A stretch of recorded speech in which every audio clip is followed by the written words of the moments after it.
Hi, I'm Peter Fonda. I've been so many people in the last few days, it's hard to remember. And I think I'm being captured on CD-ROM. Basically, I've just chucked myself into a blender and I'm going to see what happens when I come out the other side.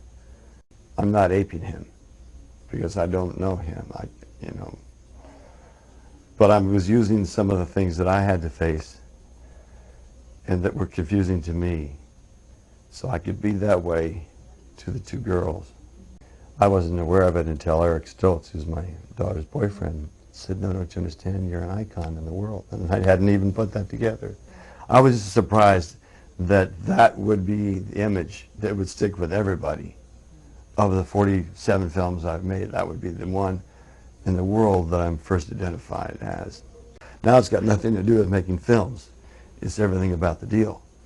And if the film doesn't make any money, the guys who made the deal congratulate themselves. It was a hell of a deal. You bet, man. And they're happy, but they make the deal. Where's the movie? We made the deal. They don't understand. The movie studios are being run by people who don't make movies. The deal's the thing. As a matter of fact, I have a little film that I can't, none of the film festivals will let me show it. It's called The Deal. It's 8 minutes of black leader. And you hear them talking, businessmen talking about making a deal for a $78 million film. Yeah, if it hadn't been made already, yes. Nothing much has changed. We've gone through a couple of wars. They don't wear bell-bottom trousers anymore, but basically you didn't see us in those kind of clothes. There's still hippies out there. Matter of fact, I own the rights to do a remake of the Petrified Forest I put together for her. I would like to do something on stage with her too, because I'm always hoping I'll find one just plum little role and I'll get Jane back into the business, just for one film. Eventually, you can't be as good as Jane and just walk away from it. It's in the blood. It's a habit-forming thing. There's the Coen brothers. I mean, they're fabulous. Anybody who likes Gary Larson is going to love Fargo, because they've gone beyond that. They're already sick with their humor. Of course, not every young new filmmaker is going to make great movies, but every now and then comes Cameron Crowe, I thought he was great the way he did Jerry Maguire. And he got stuff out of Tom Cruise.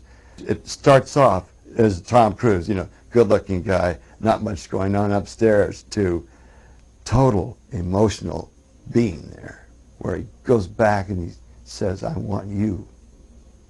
It's fabulous. Absolutely. I had to ask Quentin, though, did he shoot it dead it that way? Did he come up with that in concept afterwards? Because it was brilliant. And he said he shot it dead that way. And I said, "That's good, I'm glad. Now I can trust you if you want me to act for you." We were the only movie that made money for Columbia for 2 years. And they were not trying to make another Easy Rider. They hated us. Timing was everything about that movie. We just happened to be there at that right time. Think about the counterculture. Our own language, really, our hip talk, our own art, our own music, our own dress, our culture, all of its own, our own literature, our own, what are we missing? We're missing a movie.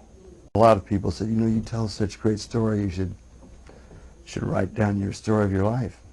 Just record it and then transcribe it. It doesn't work that way. But I discovered that there were things that happened to me in my life that were very typical of everybody's lives. You didn't have to be famous to have things happen the way they happened to me. And if I could make it through these problems, the chances are you could make it through, or somebody else could. And that was the hopeful message I was bringing.